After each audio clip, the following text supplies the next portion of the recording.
ध्यान देंगे हिंदी के काव्य खंड, यानी कि हम जो है पद्य भाग में हम पार्ट 1 है। पार्ट 1 में पहला शीर्षक जो आपको है वो है गुरु नानक देव का।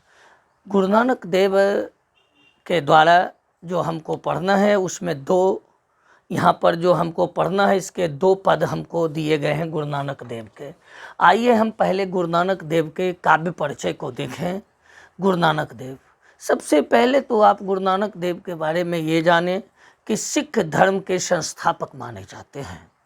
गुरु नानक देव सिख धर्म के संस्थापक माने जाते हैं और कुल मिलाकर के सिख के 10 गुरु हुए हैं। सिख के 10 गुरु हुए हैं। सिख के प्रथम गुरु जो हैं वो गुरु नानक देव हैं। सिख के 10 गुरु में प्रथम गुरु गुरु नानक देव, दूसरा है गुरु अंगद देव, तीसरा है गुरु अमरदास, चौथा है गुरु रामदास, पांचवा है गुरु अर्जुन देव, छठा है गुरु हरगोविंद सिंह, सातवां है गुरु हरराय, आठवां है गुरु हरकिशन, नौवां है गुरु तेग बहादुर और दसवां जो है वह है गुरु गोविंद सिंह, जिनका जन्म स्थान आप जानते हैं हमारे बिहार में पटना जिला में, पटना में ही राजेंद्र नगर के पास गुरु गोविंद सिंह का जन्म स्थान है, जो गुरुद्वारा के नाम से प्रचलित है। अब आइए हम लोग गुरु नानक देव के बारे में जानते हैं कि गुरु नानक देव के, सबसे पहले गुरु नानक देव को आप जानें कि इनका जन्म, गुरु नानक देव का जन्म जो है वो जन्म स्थान जो है वो लाहौर माना जाता है। ठीक है, इनका जन्म जो है वह लाहौर में हुआ था। गुरु नानक देव का जन्म लाहौर में हुआ था। ये लाहौर जो है वो ज़िला है। लाहौर ज़िला में एक गांव है जो तलवंडी है। गांव का नाम जो है ग्राम का वो तलवंडी है। ग्राम का नाम क्या है? तलवंडी है। तलवंडी ग्राम में उनका जन्म हुआ था।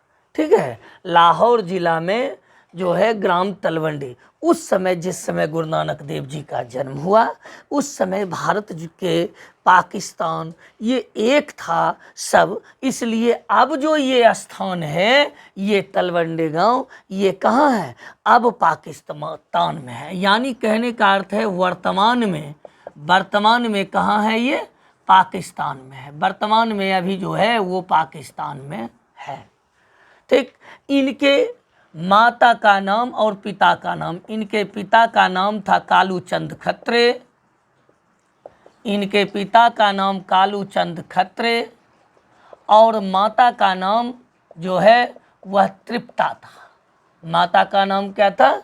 माता का नाम इनका तृप्ता था। ठीक है, गुरु गोविंद सिंह का जन्म, गुरु नानक जी का जन्म जहाँ हुआ, गुरु नानक जी का, वो गुरु नानक जी के जन्म स्थान को जो है वो कहा जाता है नानकाना साहब। नानकाना साहब, नानकाना साहब कहा जाता है। क्या कहा जाता है? नानकाना साहब कहा जाता है। यानी गुरु नानक देव का जो जन्म स्थान है वो जन्म स्थान क्या कहलाता है? नानकाना साहब के नाम से प्रसिद्ध है, जो अब कहाँ है? पाकिस्तान में है। ये सिख धर्म के गुरु नानक देव ने जिस धर्म की स्थापना की वो सिख धर्म कहलाता है। यानी सिख धर्म के ये प्रवर्तक माने जाते हैं। गुरु नानक देव सिख धर्म के प्रवर्तक हैं। इनका जन्म जो हुआ, इनका जन्म जिस समय हुआ वो जन्म का ईस्वी जो है वो ईस्वी है 1469।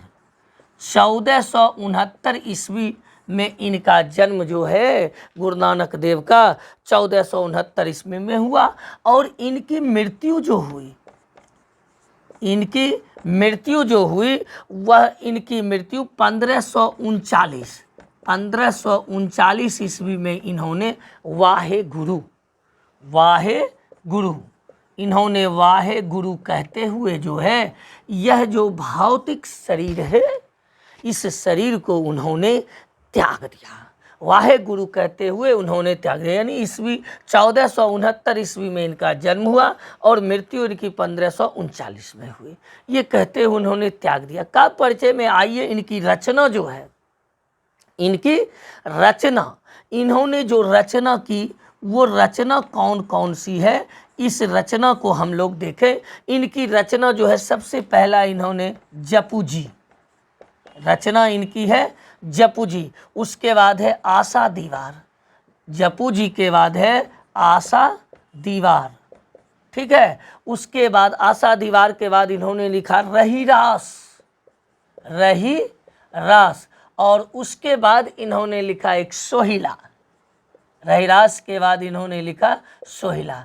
ये चार जो है इन्होंने जो है इनकी रचना जो है, ये चार रचना इनकी है, इन्होंने रचना लिखी।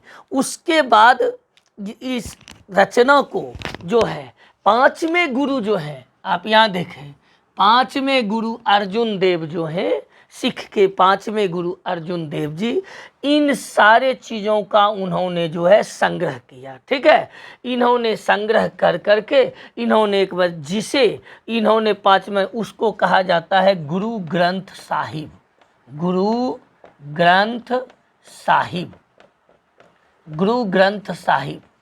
ये गुरु ग्रंथ साहिब पांचवें गुरु अर्जुन देव ने इनकी रचना का एक संग्रह किया, जिसे गुरु ग्रंथ साहिब के नाम से जाना जाता है।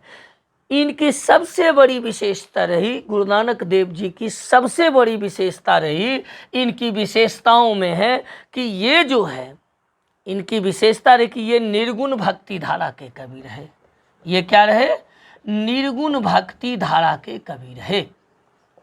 इनकी सबसे बड़ी खासियत रही, ये गुरु नानक देव निर्गुण भक्ति की कवि। इन्होंने कवि की महत्ता पर, इन्होंने ईश्वर की सर्वव्यापकता पर ध्यान देंगे, इन्होंने ईश्वर की सर्वव्यापकता पर इन्होंने पूरी तरह से जो है जोर दिया, गुरु की महत्ता को बताया। ईश्वर, संसार में ईश्वर विद्यमान है, इसको उन्होंने पूरी तरह से बताया। और गुरु नानक देव हमारे जो है पाठ्य पुस्तक में आप गुरु नानक देव के 2 पद पढ़ेंगे। गुरु नानक देव के 2 पद हमको पढ़ना है। तो पहला भाग में उन्होंने जो है राम नाम जप की सलाह दी है। पहला जो हम लोग पढ़ेंगे उसमें राम नाम जप की सलाह दी है। और दूसरा में जो उन्होंने दिया है, उन्होंने गोविंद से, गोविंद का अर्थ भगवान से, जीवन को भगवान से एकाकार होने के संबंध में उन्होंने शिक्षा दी है। तो ठीक है, हिंदी के पार्ट 1 में हम जो है काव्य परिचय में, गुरु नानक के काव्य परिचय में हम चले। इसके अगले पार्ट में हम जो है इनके द्वारा जो 2 पद्य लिखा हुआ है उनके बारे में हम अगले पार्ट में पढ़ेंगे। धन्यवाद। तो ध्यान देंगे, हमने पार्ट 1 में काव्य खंड में गुरु नानक देव के काव्य परिचय को देखा। अब मैंने कहा था कि इसमें 2 पद हमको पढ़ना है। तो पहला पद है राम नाम बिनु बिरथे जगी जन्मा। पहले शीर्षक पर ही विचार कर ले। देखिए, राम नाम, राम का नाम के बिनु, बिनु माने बिना, जिसको हम लोग अलग कहते हैं सिवाय, राम नाम के बिना, राम नाम के सिवा, बिरथे जगी जन्मा, बिरथे जिसको हम व्यर्थ कहते हैं, जग, जग माने संसार, इस धरा पर, इस भूमंडल में जन्मा, जन्म लेना। यानी गुरु नानक देव जी कह रहे हैं कि राम नाम के बिना इस संसार में जन्म लेना व्यर्थ है। यही इस शीर्षक का है। और इस शीर्षक के भाव को अगर आप समझ लें तो समझ लीजिए कि वही बातें जो है गुरु नानक देव ने इस पद में उन्होंने लिखा है। तो आइए, राम नाम बिनु बिरथे जगी जन्मा में हम लोग देखते हैं, कहता है कि राम नाम बिनु बिरथे जगी जन्मा, बिखु खावे बिखु बोले बिनु नावे निह फलु मटि भ्रमना। कहते हैं कि गुरु नानक देव जी कह रहे हैं कि राम नाम के बिना इस संसार में जन्म लेना पूरी तरह से व्यर्थ है।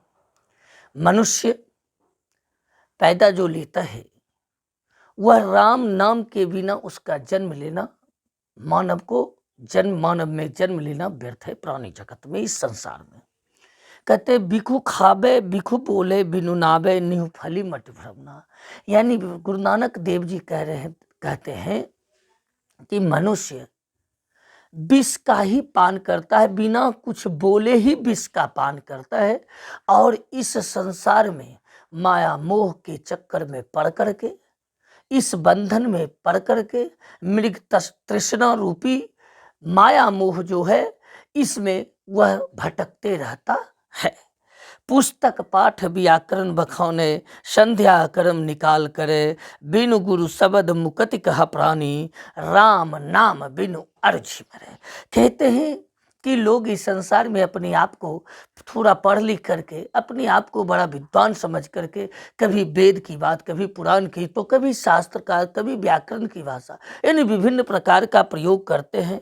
और साथ ही साथ लोग सुबह, दोपहर और शाम तीनों समय प्रभु की जो है संध्या कर्म कर करके और करते हैं उसके बाद। लेकिन कहते हैं गुरु नानक देव कि बिनु गुरु शब्द मुकति कहा प्राणी, राम नाम बिनु अर्ज परे।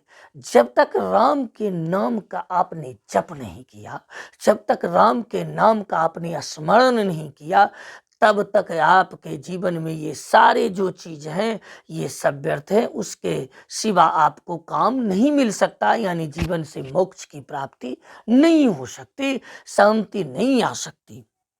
दंड कमंडल शिखा सुत धोती, तीर्थ गवनु अति भ्रम करे, राम नाम बिनु शांति न आवे, जपि हरि हरि नाम सुपारी पड़े।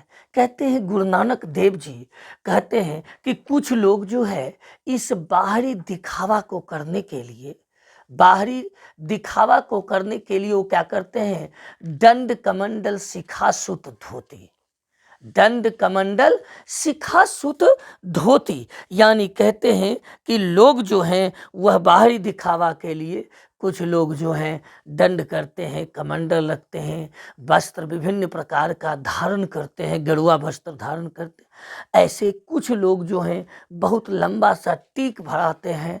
तो ऐसे काम जो करते हैं, कहते हैं बाहरी दिखावा करते हैं, तीर्थ करते हैं, ये सब जो है राम नाम के बिना जो है कभी नहीं शांति आ सकती। आप कितना भी काम करो, राम नाम के बिना आपको शांति नहीं आ सकती है, ऐसा गुरु नानक देव जी कहते हैं।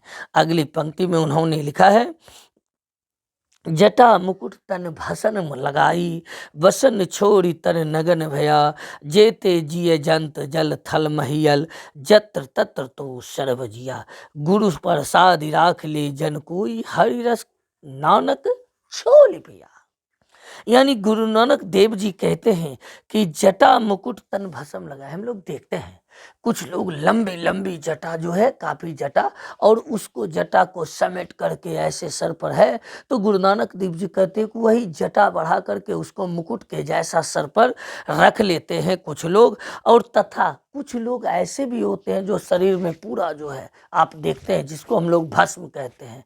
क्योंकि कहीं भी किसी भी धार्मिक स्थान में जब जो हवन कुंड होता है उसमें धूप अगरबत्ती जो जलाया जाता है, उसके बाद जो उसकी राख होती है उसको भस्म कहा जाता है, उसको राख नहीं बोला जाता, उसे भस्म बोला जाता है।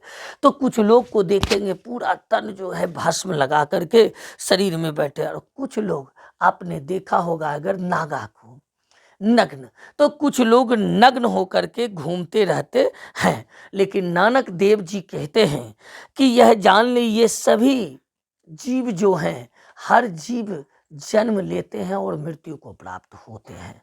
सारे लोग जो हैं जन्म लेते हैं और मृत्यु को प्राप्त करते हैं। लेकिन यह जान लें कि जो व्यक्ति राम नाम का रस नहीं पिया, उसे जीवन में कभी शांति नहीं मिल सकती, उसे मोक्ष की प्राप्ति नहीं मिल सकती, यानी उसे संसार से छुट्टी नहीं मिल सकती, मुक्ति नहीं मिल सकती। यानी आपको बार बार जो है जन्म लेना पड़ेगा और पुनः मृत्यु को प्राप्त करना पड़ेगा। इस बंधन रूपी मुक्ति से के लिए नानक देव जी कहते हैं कि मैंने गुरु प्रसाद रख ले, मैंने जो है गुरु के आशीर्वाद से जो है राम नाम का रस जो है, राम नाम रूपी रस को मैंने पी लिया और संसार से मुझे शांति मिल गई।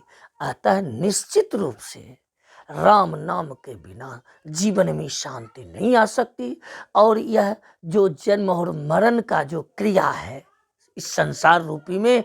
इससे मुक्ति तभी मिल सकती है, गुरु नानक देव जी कहते हैं कि जब तक आपको जो है राम नाम का जप नहीं कीजिएगा, राम नाम रूपी रस का आपने अगर पान नहीं किया, तो आपको इस संसार से मुक्ति नहीं मिल सकती है। ठीक है, तो यह पार्ट 1 में गुरु नानक देव के काव्य परिचय के बाद पार्ट 2 में जो है मैंने आपको पार्ट 1 के बाद पार्ट 2 में ये दिया। दूसरी जो हमको पढ़ना है वो दूसरे को पुनः इसका जो है पार्ट 3 में हम आपको अर्थ देंगे। फिर ये हिंदी का इसका ये खत्म होगा, फिर आगे दूसरी होगी। धन्यवाद।